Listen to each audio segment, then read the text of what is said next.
Now, the normal distribution has a kurtosis of 3. It implies a certain tail shape, right?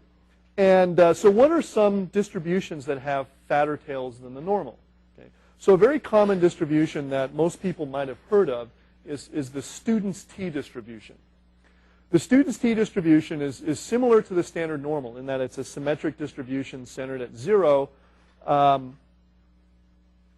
but the student's t distribution has an extra parameter known as the degrees of freedom, and so what I'll call the degrees of freedom, this Greek letter nu. The degrees of freedom control the tail thickness of the student's t. And essentially, if this degrees of freedom parameter is very large, if in fact if nu is equal to infinity, the student's t distribution is exactly the normal distribution.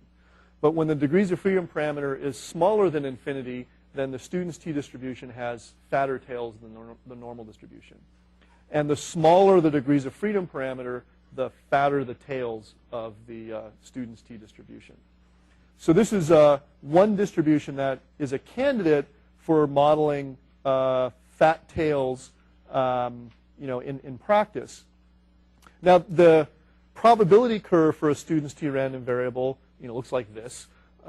It involves the gamma function, and the gamma function is defined here. The gamma function behaves a bit like the factorial function.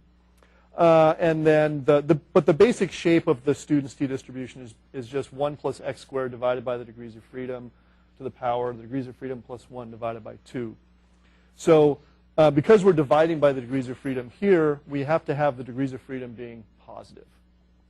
Now, mostly when people work with students' t random variables, they treat the degrees of freedom as integer values. The degrees of freedom are 1, 2, 3, or 4. But this distribution is defined for non-integer values of the degrees of freedom.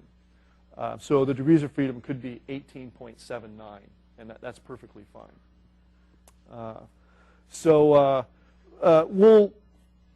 We'll come back to the student's t distribution later on to give another definition for what it is. For right now, it's just a distribution that has fatter tails than the normal.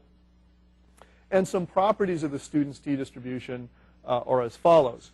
So if the degrees of freedom parameter is bigger than 1, then the expectation of the random variable exists and is equal to 0. Okay. Now, the variance of a student's t random variable is equal to the degrees of freedom divided by the degrees of freedom minus 2. And so we need the degrees of freedom bigger than 2 in order for the variance to exist.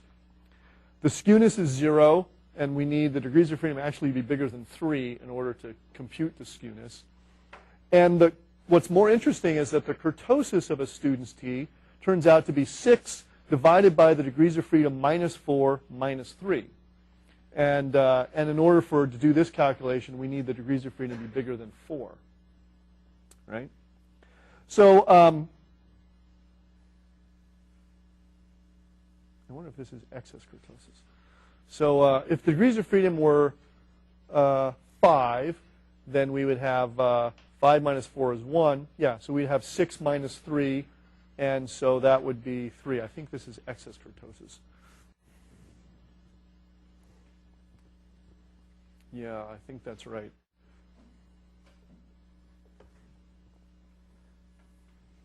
So in general, whatever the formula should be is that we should have a kurtosis bigger than 3 for v essentially less than infinity, and when v is equal to infinity, the kurtosis should be equal to 3. Apologize if I think that the calculation is not right.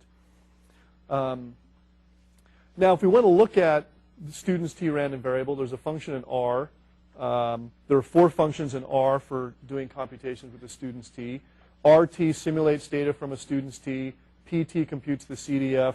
QT computes the quantiles, and DT computes the density. Okay? And all these depend upon this degrees of freedom parameter, which is the same as this parameter nu. So to